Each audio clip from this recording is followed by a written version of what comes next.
Tonight, Hendersonville neighbors are cleaning up the mess left behind after massive flooding damages this popular park. News 4's Edward Birch live at Veterans Park tonight. Edward, we're talking some serious cash here to make these repairs.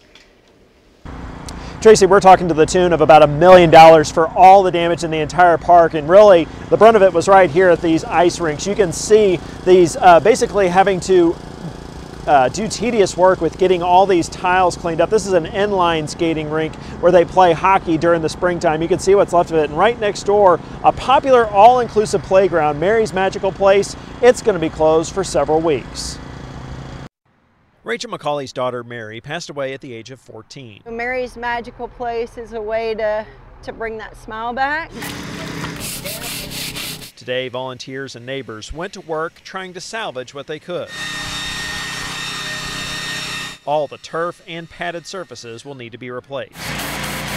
Everybody gave somehow, some way. What benefited us is all the equipment is bolted down. At the inline hockey rinks next door, teams tried to salvage all the tiles and pieces of the rinks they could. The goal is to have one of them back up and running in the next week.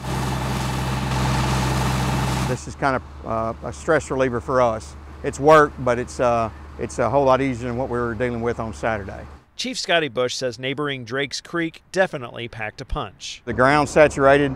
There's just no place for it to go. Right now, crews and volunteers are wanting to get as much work done as possible before more rain comes later this week. Over at Lake Terrace Drive, a massive pump continues to work around the clock to get water out of the neighborhood. We've had that pump in operation for a week. Back at Mary's Magical Place, Rachel McCauley won't let this setback get her down.